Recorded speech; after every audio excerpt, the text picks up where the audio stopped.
como docentes, como profesionales de la salud emocional, y sobre todo también como papás, tíos, primos, que estamos en relación o en constante interacción con un niño, conocer estas etapas.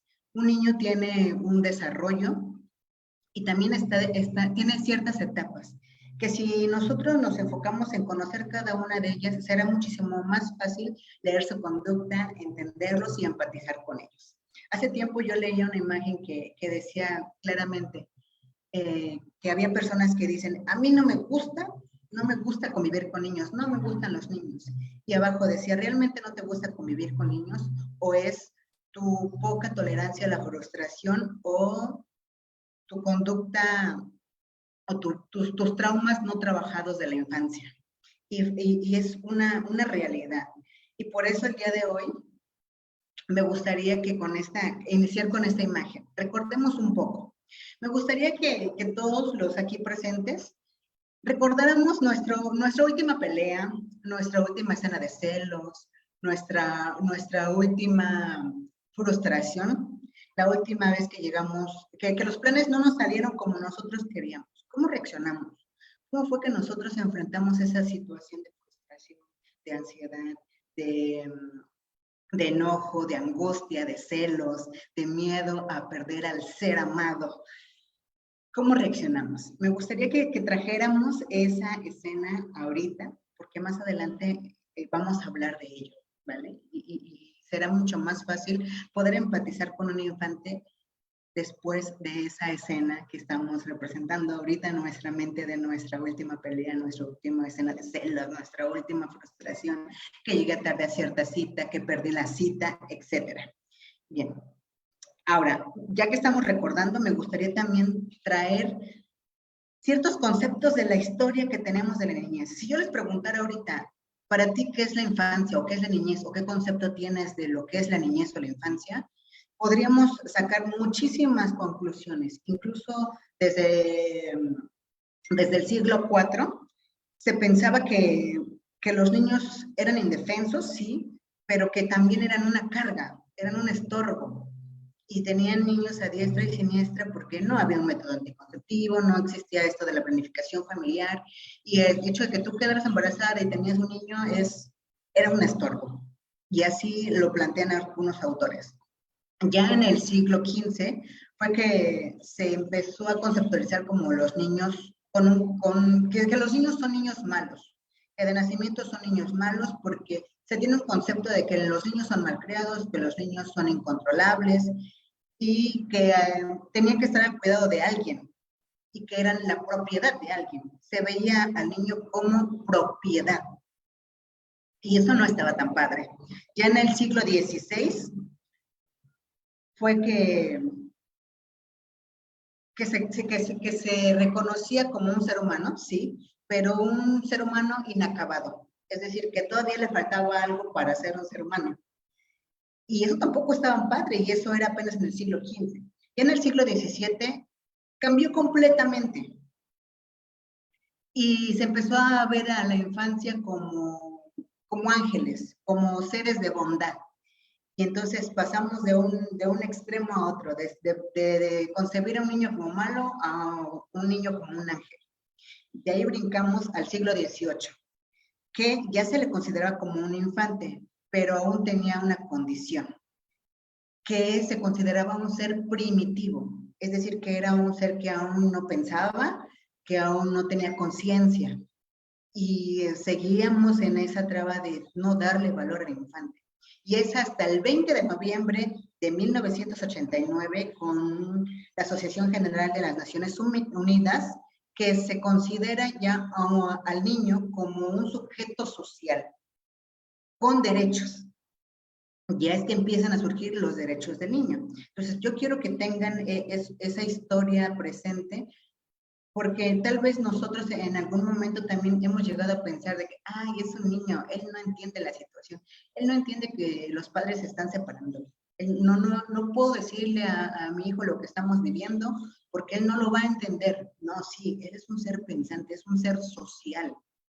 Simple y sencillamente que también los seres humanos somos seres complejos y como adultos más, con todos nuestros traumas y nuestra carga emocional, ¿cómo queremos que un niño entienda todo esto si no tenemos la empatía de poder explicarle las cosas a su nivel sin intervenir nuestros prejuicios y nuestras emociones parentales, ¿no? Vamos a ir viendo más adelante. Bueno,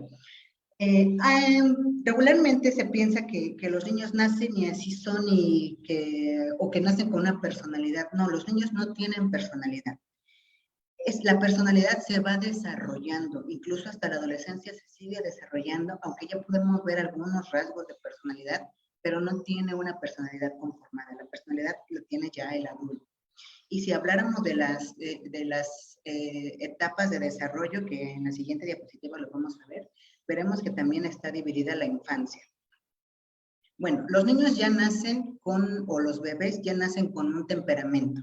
Y esta es una teoría que pone Hipócrates, el padre de la medicina, que las personas ya nacemos con un temperamento, que existe el sanguíneo, el colérico, el flemático, el melancólico.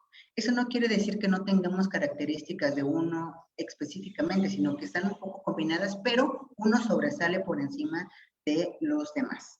¿Sale? Entendiendo que el sanguíneo es expresivo, es atento, sus fortalezas es que es expresivo, es atento, es cálido, es muy amistoso, es hablador, es entusiasta, es compasivo, todo el tiempo está sonriendo, está haciendo bromas, pero tiene debilidades. Una de esas es que es un relajo. Tú entras a su habitación y es un relajo, es indisciplinado, es inestable, improductivo, egocéntrico, exagerado.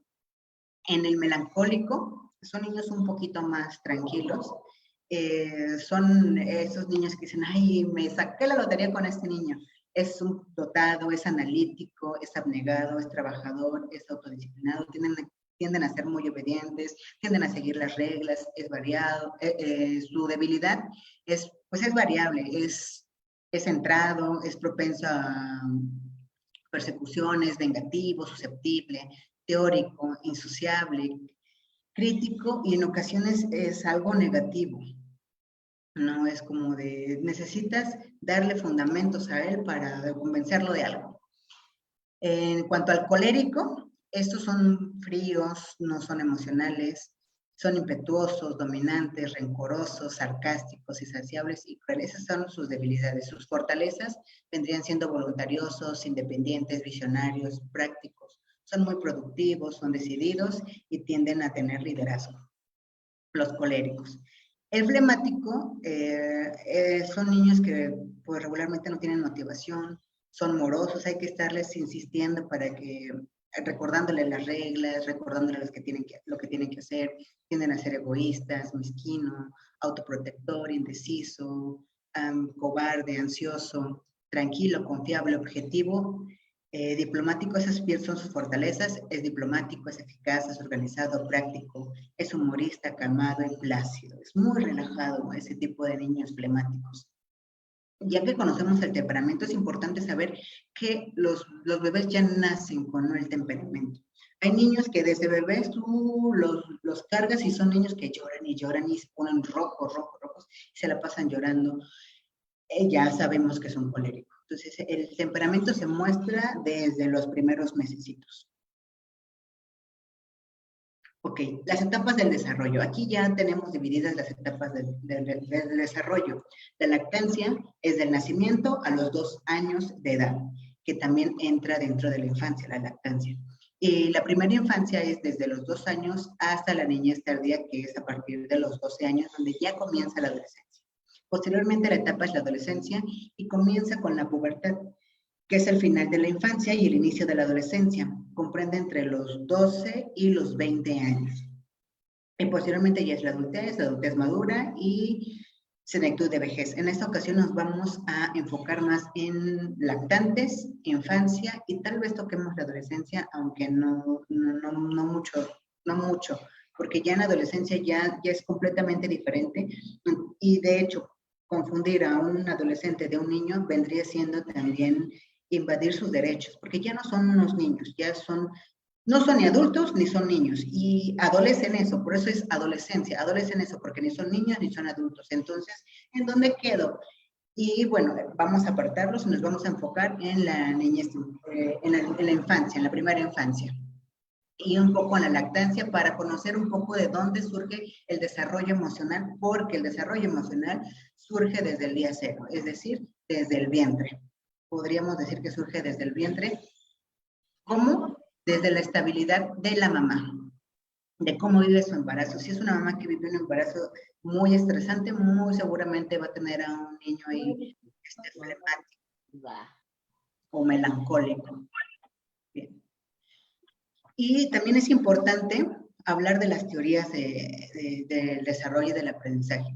Y a pesar de que hay varias teorías como es la de Piaget, la psicosexual, las teorías de Erikson, todas hablan del desarrollo intelectual, motor, desarrollo físico del niño, pero realmente tocan muy poco sobre el desarrollo emocional. Y eso es realmente importante para tener adultos saludables, niños saludables, adolescentes saludables, emocionalmente hablando, ¿no? Se habla mucho del desarrollo físico, pero no del emocional. ¿Cómo trabajar con el desarrollo emocional? Sabemos que si a un niño le ponemos ensambles, va a desarrollar el tiempo y espacio, esos aprendizaje, sus sentidos, sí, pero ¿qué onda con lo emocional? ¿Quién me enseña cómo desarrollar esto emocional? Vamos a irlo viendo. Jean Piaget propone esa teoría en estas etapas. La primera conocida como sensoriomotora, y esa va de los 0 a los 2 años y va en el aprendizaje mediante los sentidos de interacción con los objetos. Es decir, que aquí el niño de los 0 a los 2 años aprende mediante su entorno, con los objetos, conviviendo con los objetos y conociendo mediante las manos y la boca, principalmente la boca.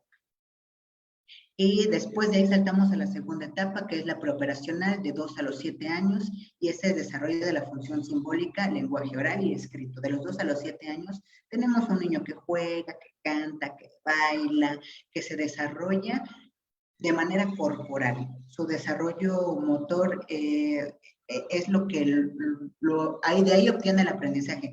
¿De qué canción? Ya a partir de los 2 años vemos que ya vemos que a un niño le gusta cierto tipo de música, cierto tipo de programas, baila de cierta manera o no le gusta bailar. En la etapa 3, que son las operaciones concretas, que es de los 7 a los 2 años, y aquí ya nos estamos brincando a la adolescencia, si se dan cuenta, son operaciones mentales simples como la reversibilidad. Y ya empieza, después de los 12 años, empieza el pensamiento abstracto, que es el pensamiento lógico, ya podemos crear hipótesis, que es de los 12 años a la adultez. Es decir, ya puedes pensar o ya puedes hacer una hipótesis y pensar en lo que puede pensar el otro si tú actúas de tal manera, cómo va a interactuar el otro si tú actúas de tal manera. Y son cosas que tal vez un niño aún no desarrolla, entendiendo también que no todos los niños son iguales. Hay niños que sí desarrollan ciertas habilidades antes de tiempo. Y también es otra cosa que nosotros como profesionales tenemos que tener claro.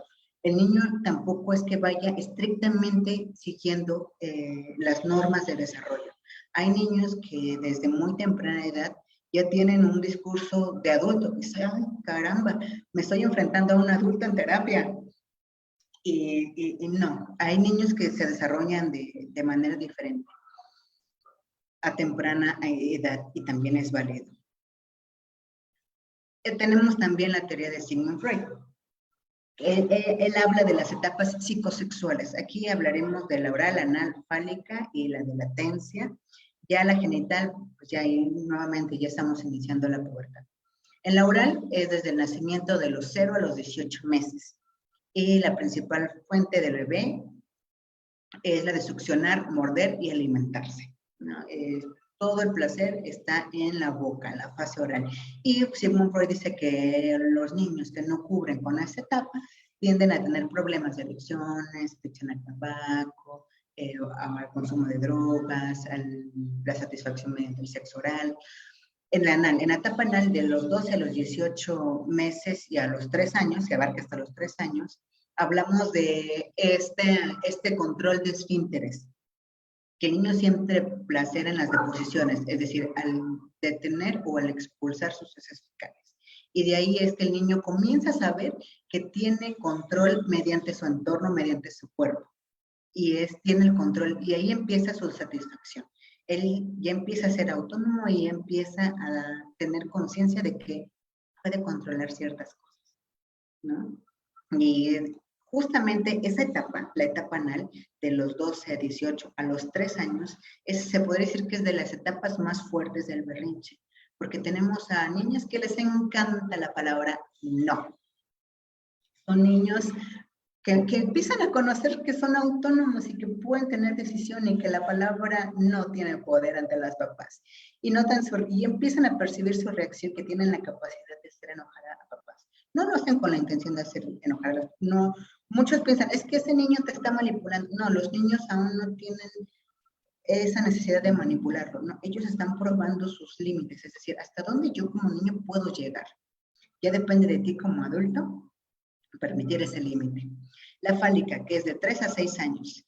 El niño se apega al padre del sexo opuesto y luego se identifica con el padre del mismo sexo. Se desarrolla el superyo. La zona de gratificación cambia a la región genital. Ya no está en el ano, ya está en los genitales. Son a partir de los 3 a 6 años, aunque muchos no lo quieran aceptar, o muchos papás no lo quieren aceptar, los niños también ya están experimentando una sexualidad mediante la masturbación. Y también es saludable que los niños pasen esa etapa. La latencia, que es de los 6 a la pubertad, que es un tiempo de calma relativa. Se puede decir que a partir de los 6 años, bueno, ya baja la etapa de berrinches, en algunos niños. En otros niños, en donde el berrinche se reforzó durante los 3, 4, 5 años, se va a presentar con más fuerza y con más problemas de conducta. Eso hay que tenerlo claro y por eso es importante tener conocimiento de estas etapas de desarrollo para ver si el niño también se quedó estancado en esta etapa de berrinches, si ya es algo crónico o no. Bueno, y aquí la parte de Erikson que habla sobre la confianza. Aquí ya empezó a hablar un poquito más de las emociones, confianza versus desconfianza, que es la primera etapa en los 12 meses y que su relación significativa primordial es la mamá. Y las virtudes psicosociales es la esperanza y la fe. Coger y dar respuesta a qué es lo que esperan de los adultos, que les demos respuesta, que los atendamos, que acudamos a sus necesidades. De los 1 a los 3 años, nuevamente aparece la autonomía y la duda de ¿hasta dónde puedo llegar? Y aquí entran las relaciones significativas, son tanto mamá como papá. Sí, pero también las personas que lo rodean, tomando en cuenta que los niños son seres sociales, mamá y papá, y también puede ser incluido abuelito, sobre todo en la familia mexicana, abuelito, abuelita, bisabuelito, tíos, primos, dependiendo de su entorno social. Sus virtudes, la voluntad y la determinación. En la etapa 3 de los 4 a 5 años, la iniciativa versus culpa. Y ya empieza aquí las relaciones significativas, toda la familia. Propósito y finalidad, esas son sus virtudes. Ya empieza él a tener cierto conocimiento de obtener un propósito mediante la conducta. Ir más allá, el juego es primordial. De los 6 a los 12 años, la voracidad versus inferioridad. Ya entra todo el círculo que es escuela, vecinos, primos, tíos, todo. Y sus virtudes psicosociales, le encantan las competencias. En esta etapa los niños son de Jenga, lotería, las carreritas, el fútbol, el karate. Entendiendo que también ya abarca los 12 años y nuevamente iniciando la adolescencia. Y ya, bueno, estas son las etapas: pubertad, adolescencia, juventud adulta, edad adulta y madurez. Bien. Esta tabla me encanta, porque aquí, como lo decía anteriormente, pocos se enfocan en la relación de edad y desarrollo emocional. Todos hablan sobre el desarrollo físico, el desarrollo psicosocial, pero ¿qué onda con las emociones? Hablemos un poquito de ellas, ¿vale? En primera instancia, tenemos de 0 a 6 meses, pero dentro de los 0 y 6 meses también hay varios mesecitos. Uno de ellos es hablemos de la etapa de los 3 primeros meses, que se conoce como lactante, ¿vale? Del primero al segundo año es lactante, pero no deja de ser infante y no deja de tener desarrollo emocional, entendiendo que va desde el vientre. Empieza desde la cuna, este desarrollo emocional empieza desde la cuna, incluso antes de nacer.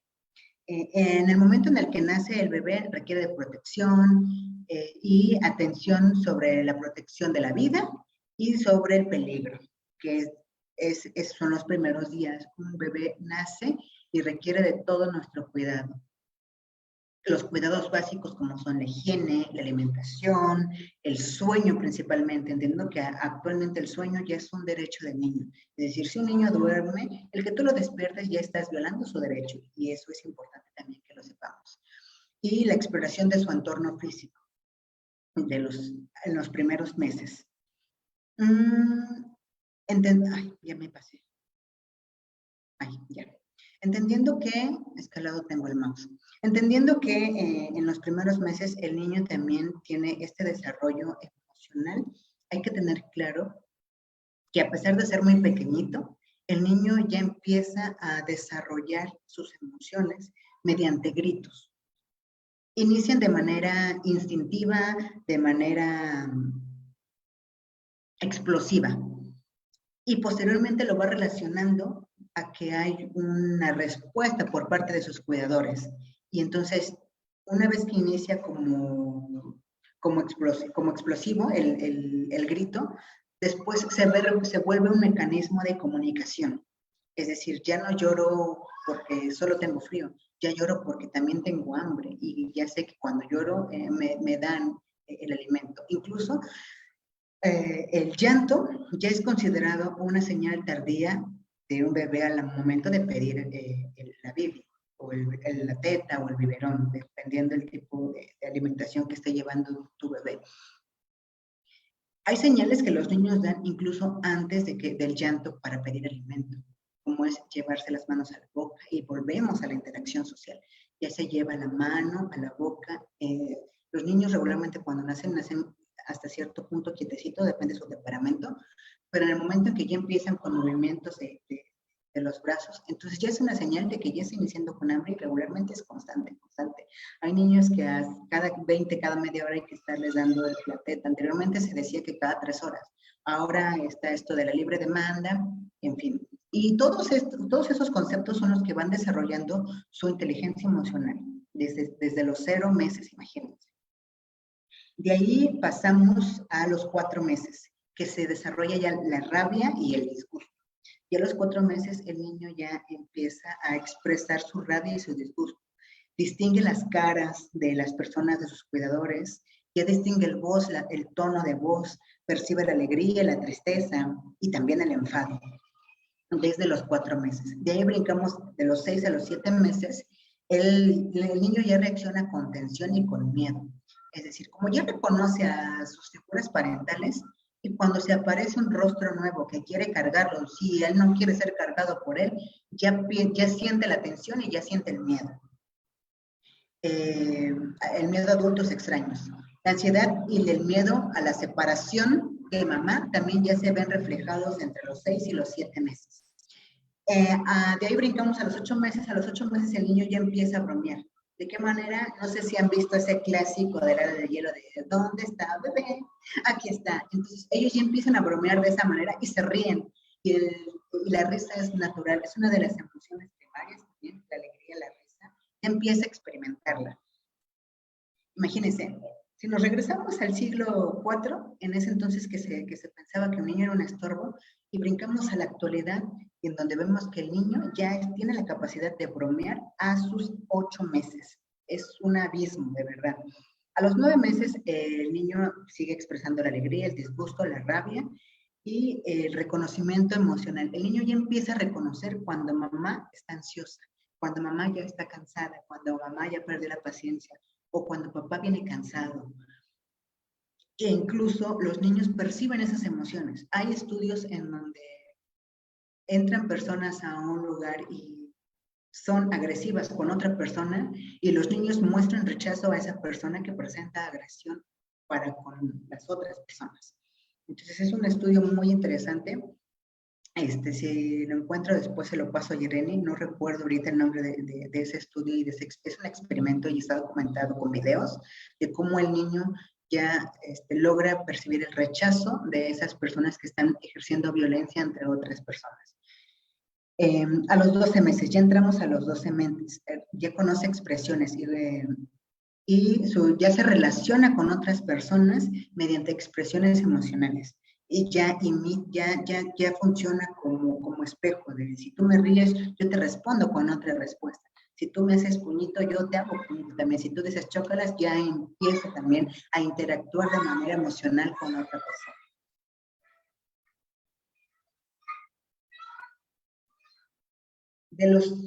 Me quedé en los 12, de los 13 a los 18 meses. Este niño ya empieza a demostrar el afecto. Ya da abrazos, ya manda besos. Si te quiere dar beso al niño, si logras que un niño de 13 meses te dé un beso, ya ganaste. Estos niños no tienen tapujos. Si le caes bien, le caes bien. Es la maravilla yo como terapeuta infantil, me he dado cuenta que una vez que empatizas con el niño, mira, te suelta toda la sopa de lo que está pasando en casa. El niño de 13 a 18 meses ya muestra afecto. Le gusta que lo alaben. Ya si le aplaudes, el niño sigue bailando.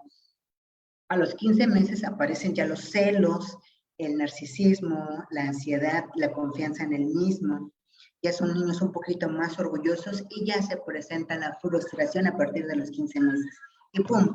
Damos inaugurada la etapa del berrinche. El berrinche hasta cierto punto natural. Es decir, el berrinche también es necesario en cierta etapa de los niños. Si nosotros como adultos reprimimos el berrinche, tenemos adultos que no saben manejar la frustración. Y ahí es donde les pediría que trajeran esa imagen de su último berrinche. De ahí es que es tan importante nosotros aprender a manejar el berrinche en los niños. No a controlar a los niños, no, acompañarlos en su berrinche, pero para eso necesitamos tener ese conocimiento de las etapas para saber si ese berrinche ya es un berrinche patológico o no. Yo como terapeuta, ¿cómo me doy cuenta, o como papá o como mamá, me doy cuenta que el berrinche que está presentando mi hijo ya no está siendo normal, ya está siendo patológico? Relojito en mano. Si ese berrinche, pasando los 6 años, dura más de media hora, estamos presenciando un berrinche patológico. Si está dentro de los 3 años y el berrinche dura aproximadamente 5 minutos, 10 minutos, vamos. Pero si ya dura más de 10 minutos, más de 15 minutos, entonces este berrinche ya se va agravando. Y es fácil, hay estrategias que ahorita las vamos a ver. Bueno, de ahí brincamos a los 2 años. Diferencia de expresiones, no es cierto, nos quedamos en los 15 meses. Entonces, sí, 2 años. Diferencia de expresiones propias de otros, eso ya lo habíamos mencionado.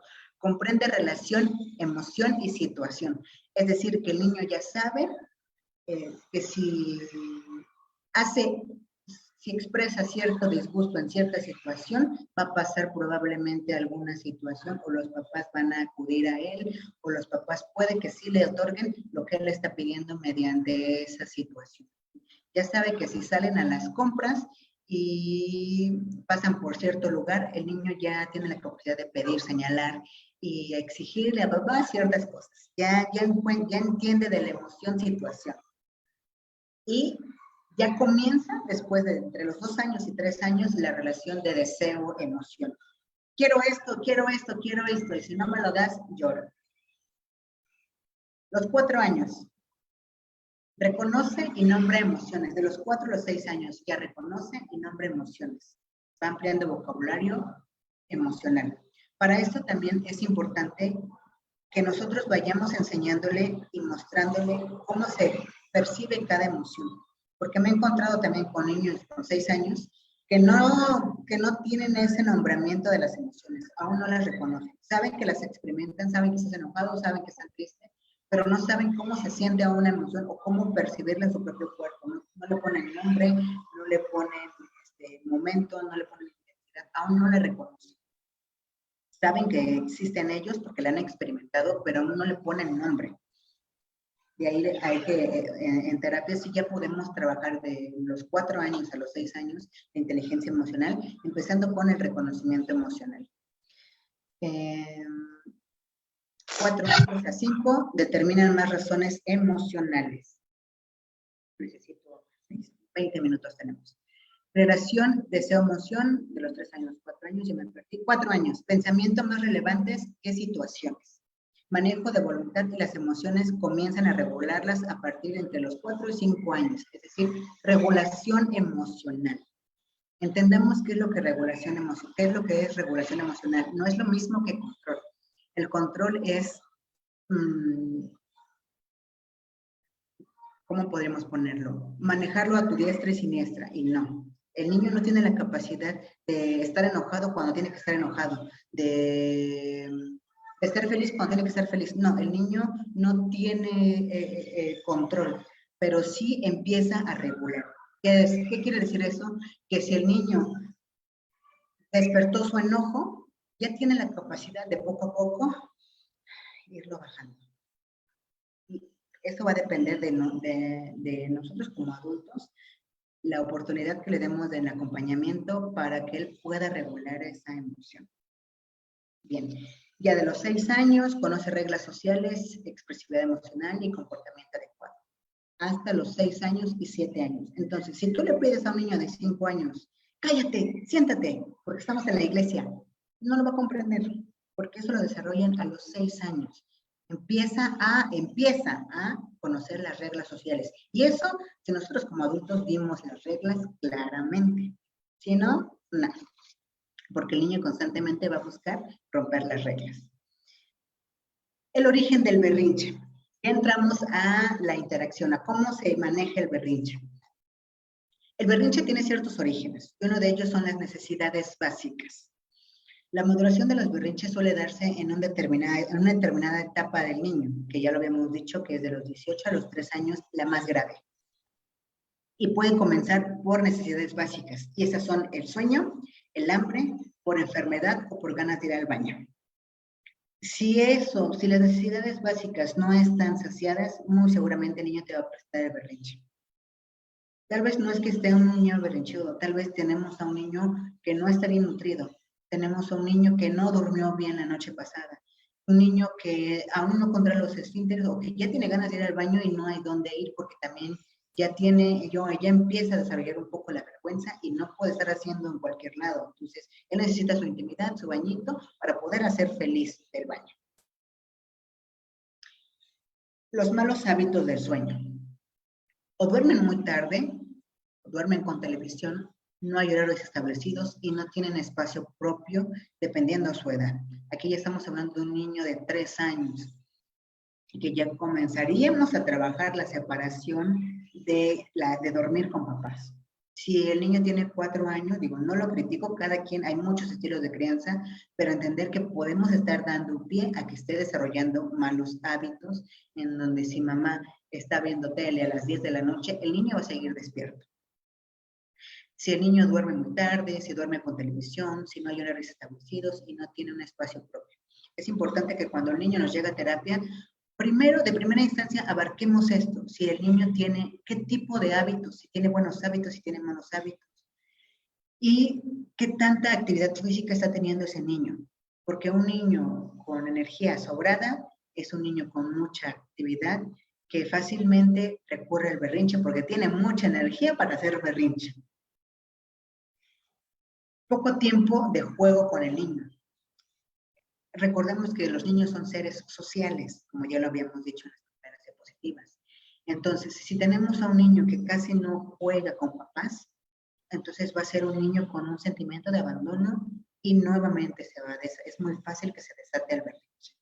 Aparte de la actividad física, se realiza tiempo de calidad que mejora la seguridad en el niño y su confianza.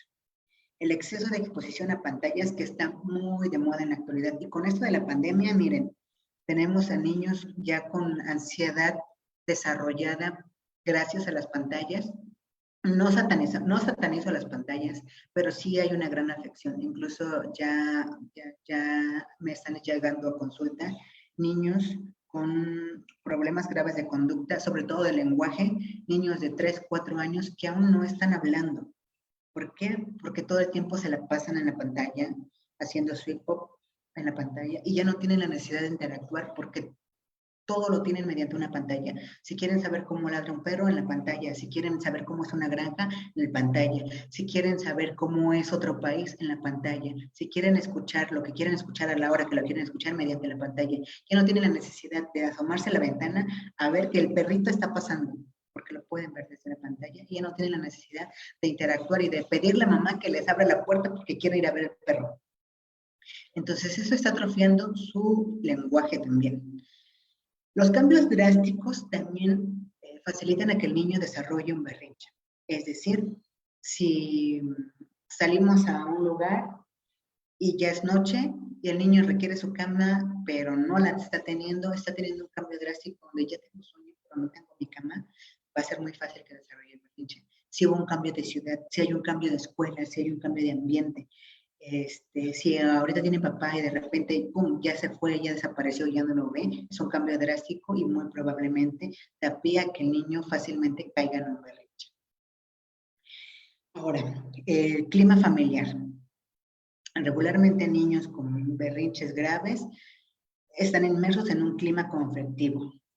El hecho de que también a veces como papás no cuidemos las palabras, en lugar de decirle que se está llevando, no sé, un divorcio y que las personas se aman, pero también llega un punto en que pueden dejarse de amar.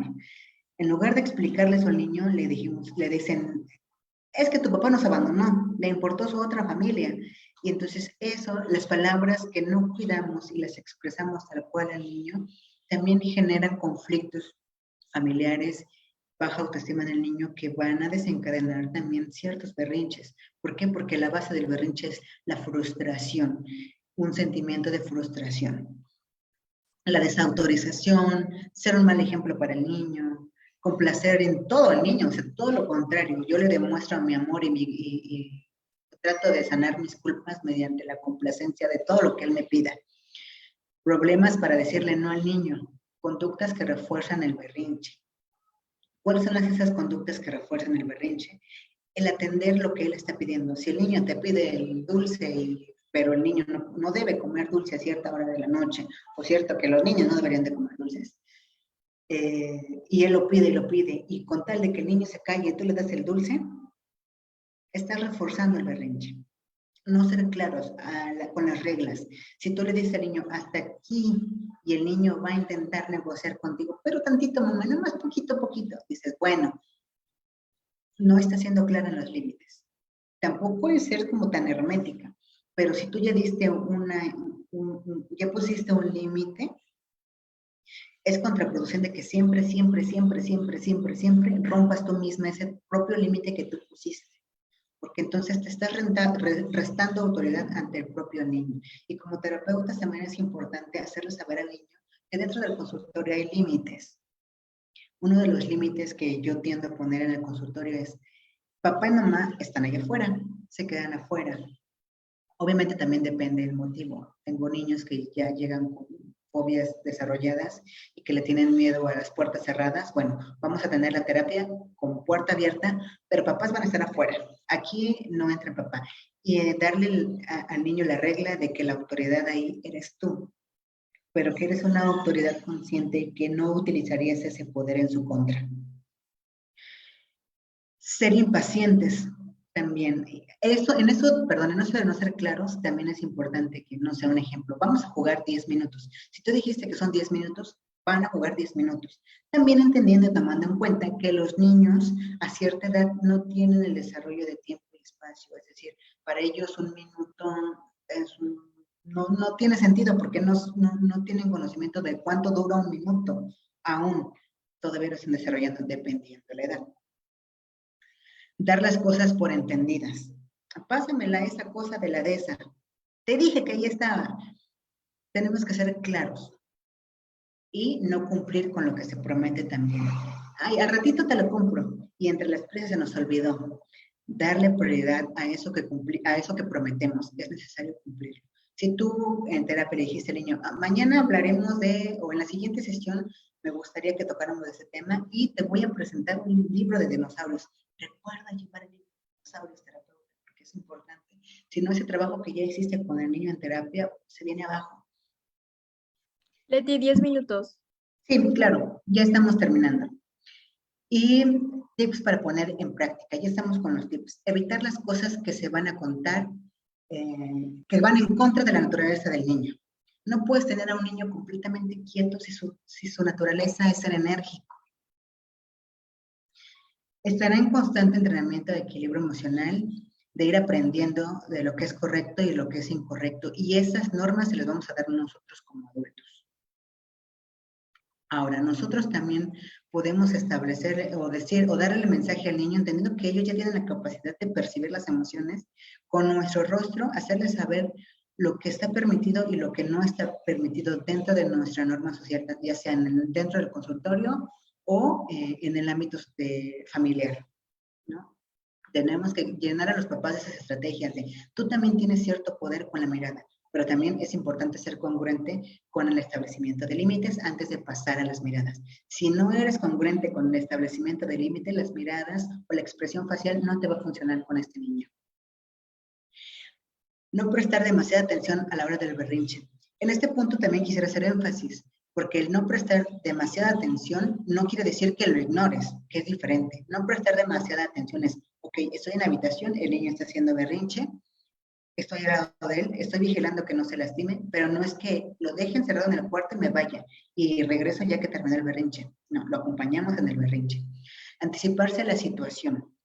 Recordemos que si el origen son las necesidades básicas, decirle a los papás que los niños acudan a terapia ya alimentados, que estén bien dormidos. Antes de ir a terapia, antes de entrar a la sesión, llevar al niño al baño, porque a media terapia, con tal de hacer una fuga en la terapia, es necesito ir al baño, necesito ir al baño, necesito ir al baño, y un niño aguantando sus necesidades, no, es un niño que no te va a rendir. Corroborar que las necesidades básicas estén cubiertas. Expresión facial con seriedad a la hora del berrinche.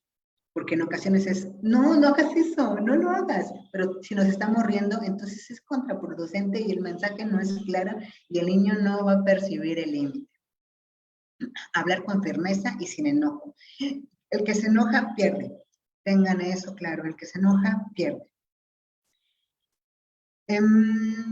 Importante no ceder al berrinche, acompañarlo a que se tranquilice, como lo mencionaba hace un rato, poner en práctica la paciencia personal del niño durante el berrinche y al finalizar el berrinche.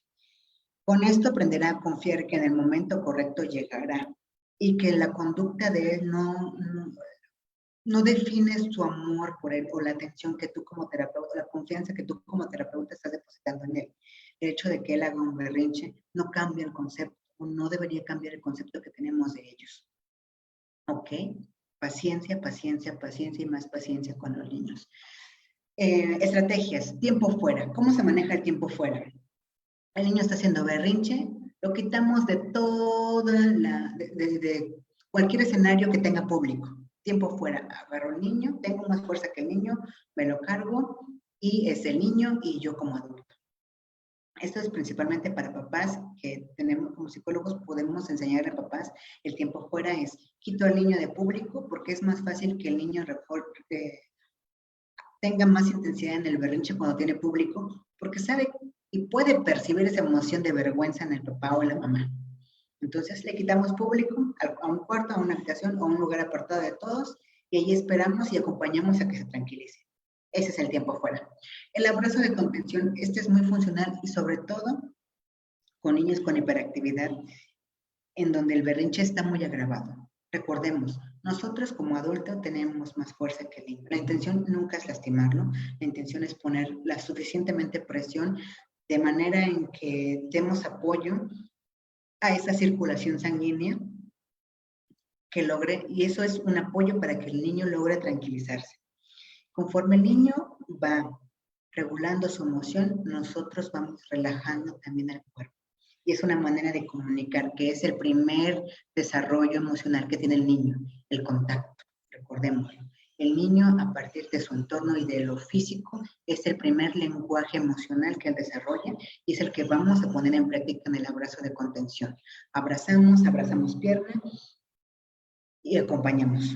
Sobre todo si es un niño que se está causando daño, que se está azotando la cabeza o que tiende a patear, Nosotros como adultos tendremos más fuerza. Abrazamos con el pie, abrazamos con la mano y apretamos un poquito. La intención no es asfixiarlo, es apretar un poquito, ayudando a que esa circulación fluya un poquito más lenta. Y el niño va a ir regulando, va a ir regulando, va a ir regulando. Y una vez que logre tranquilizarse, soltamos y reforzamos que él pudo manejar y pudo establecer ese control.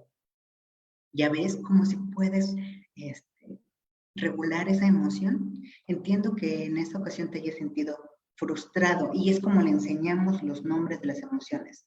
Te sentiste enojado o te sentiste triste, lo entiendo, pero eso tal vez no está en mis manos. Pero mira, aquí estoy acompañándote y vamos juntos a salir y le limpiamos las lágrimas y vamos a salir a la fiesta. ¿Sale? Es un ejemplo del abrazo de contención. Es importante reconocer sus logros y su capacidad de autorregular sus emociones. Finalizamos con un abrazo cuando el niño exprese lo que causó enojo y cuando se logró el canal de comunicación. El objetivo es que el niño aprenda a expresar sus emociones de manera verbal. Una vez que ya lo experimentó físicamente, ya sabes que el enojo se siente en las manos, se siente en los pies y que el miedo se siente en el estómago. Bueno, hazlo consciente, exprésalo, explícale al niño que eso es enojo, que eso es miedo, que eso es angustia. El niño lo expresa. ¿Por qué surgió esto? ¿De dónde surgió? ¿Cómo pudo haber sido diferente? Lo podemos ya comenzar a plantear en niños de 6 años. ¿Cómo pudimos hacer esa situación diferente para que él empiece a desarrollar ese pensamiento concreto de a cierta conducta trae cierto resultado? Y es benéfico. Ahora, ya para finalizar, me gustaría hacer esta hincapié, o perdón, esta relación de un niño con una planta. A veces como profesores nos enfocamos en que las plantas se den hojas verdes, sean macetas que florecen. Creo que es lo mismo que esperamos de un niño. Esperamos que florezca, que crezca, que dé hojas muy verdes y muy hermosas, que sea una plantita radiante. Pero si no atendemos la raíz y no proliferamos esa tierra, que serían las emociones o el manejo emocional, no vamos a obtener esa planta frondosa y esa plantita de verde follaje.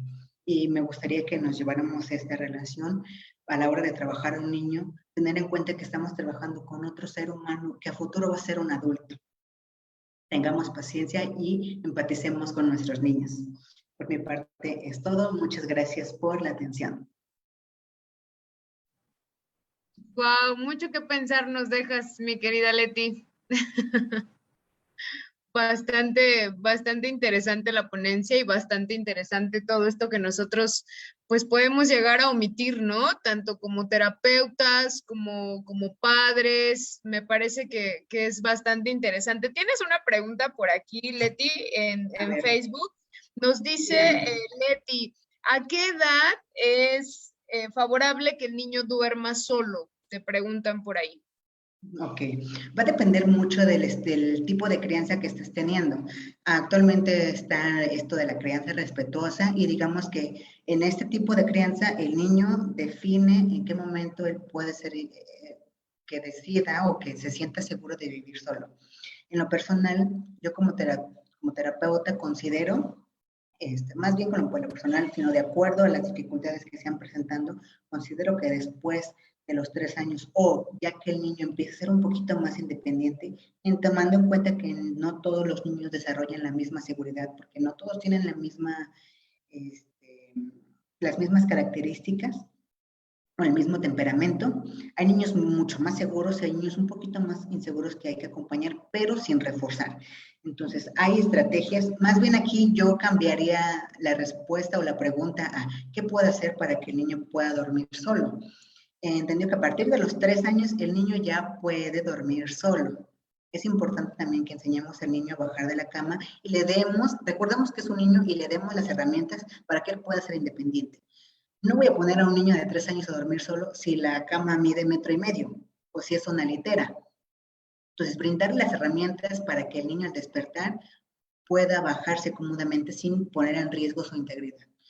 Yo creo que a partir de los 3 años, o de acuerdo a las investigaciones, el niño es independiente a partir de los 3 años y ya podemos empezar a trabajar la independencia y sacarlo de papás, sobre todo si es una pareja, como anteriormente lo vimos, una pareja tradicional monógama, en donde papá y mamá tienen una vida sexual activa. Es importante alejar a los niños de ese ambiente, Sí, porque claro. es importante que los papás vivan su sexualidad plenamente para un trabajo emocional de pareja saludable. También apartando al niño, considerando que también en la exposición de contenido sexual a un menor ya es bueno, siempre ha sido considerando abuso sexual. Entonces, para prevenir el abuso sexual es importante separar a un niño a partir de los 3 añitos, comenzar a trabajar la separación de la madre cuando ya no se presenta tanto la ansiedad por separación. Esa se da hasta los 2 años, 2 años y medio. A partir de los 3 ya podríamos trabajar con el niño. ¿De qué manera? Primero, dándole un espacio, haciéndole saber que ya, si el niño ya está expresando su autonomía, darle cierto poder de autonomía. ¿Cómo es eso? Este va a ser tu espacio, tu habitación. ¿De qué color quieres que pongamos tus sábanas? ¿De qué color quieres tu pared? ¿De qué color quieres tu repisa? Y el niño se va a sentir con mayor seguridad de, tengo un espacio mío en donde voy a poder dormir solo. Y se empieza poco a poquito. Recordemos que los cambios drásticos no son benéficos para los niños, entonces no lo vamos a correr de nuestra cama, va a ser poquito a poquito, paulatinamente. Una noche sí, una noche me duermo contigo en tu cama y a medianoche me regreso a papá. Algo que me ha funcionado bien con mis pacientes es, duerme a tu hijo, bueno, llévalo a su cama y hazle un nudito a su cobija. Y dile, yo voy a venir en la madrugada a hacerle su nudito.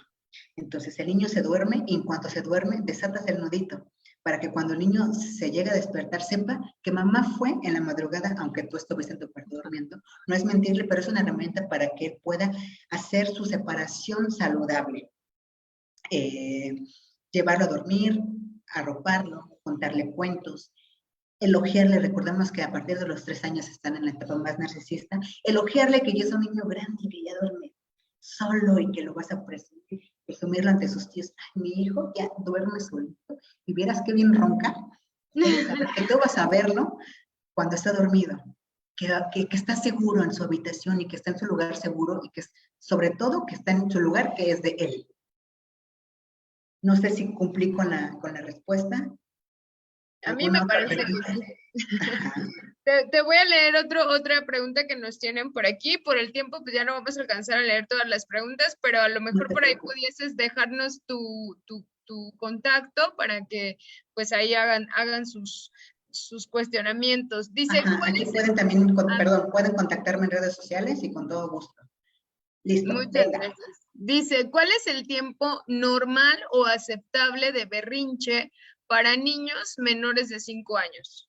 Menores de 5 años, 20 minutos máximo, después de 20.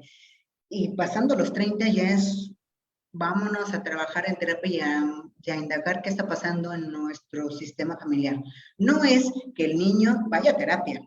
Ok, vamos a llevar al niño con el terapeuta para que haga la evaluación de su conducta y aplique las pruebas necesarias para saber qué es lo que está pasando en sus emociones, los test proyectivos, pero el trabajo va a ser de papás y del núcleo familiar. El sistema va a tener que moverse. Van a haber reglas, vamos a empezar con lo básico, hábitos, nuevamente regresamos a los hábitos y reglas, normas claras.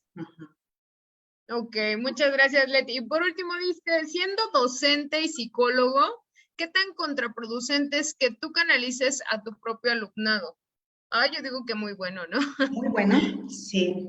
De hecho, sería lo más saludable, es lo mejor. Claro. Porque también como docente, tú no tienes la responsabilidad de sanar o de manejar esos berrinches. Recordando que sí, eres parte de su núcleo social, pero su núcleo principal es mamá y papá.